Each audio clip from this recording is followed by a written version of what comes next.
গতকালকে শানদার হোলি গেছে আর এই শানদার হোলির মাঝে একটা মুসলমান ভাইয়ের গোত্র একজন হিন্দু ভাইয়ে হোলি লাগাই দিছিল। হোলি লাগানির পরে সোশ্যাল মিডিয়ার মাধ্যমে যে বাবাল সৃষ্টি হয়েছে, এই ধরনের নফরতি জিন্টু হলরে আমি ও জিনিস খানাই কইতাম চাই। মুসলিম ধর্মের মাঝেও কিছু নফরতি জিন্টু হল আছেন আর হিন্দু ধর্মের মাঝেও কিছু নফরতি জিন্টু আছেন।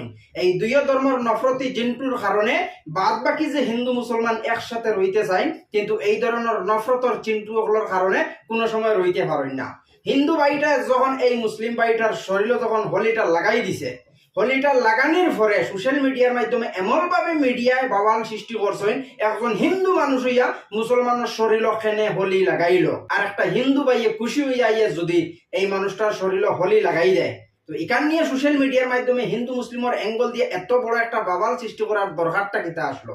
হিন্দু মুসলিম একসাথে কি সুন্দরে তারা হোলি খেলাইতরা, চাই মুসলমান হোক চাই হিন্দু হোক। আমার এই মাতর কারণে হয়তো আপনারা খারাপ লাগতে পারে। হিন্দু মানুষের যদি হোলি হইয়া থাকে, তো বিশেষ করে যত নফরতি মুসলমান হল আছো, বিশেষ করে ঘর থেকে বারে বার হইও না। আর যত নফরতি হিন্দু হল আছো, মুসলমানের কোনো যদি ফাংশন হয়, তো বিশেষ করে তুমি দেন ঘর থেকে বারে বার হইও না। তাহলে সোশ্যাল মিডিয়ার মাধ্যমে মিডিয়া তোমাদের লইয়ার বাবাল সৃষ্টি করতে না। এই হিন্দুস্তান হয়েছে সেকুলার কান্ট্রি। এই সেকুলার কান্ট্রির মাঝে যদি সেকুলার হইয়া যদি থাকতে চাও, তো ভাইচারা বানানোর চেষ্টা করো, হিংসা নিন্দা ফালানোর চেষ্টা করিও না। ভিডিওটা ভালো লাগলে শেয়ার করবা, ফেসবুক পেজটা ফলো করবা। দেখা হইব পরবর্তী কোনো একটা ভিডিও।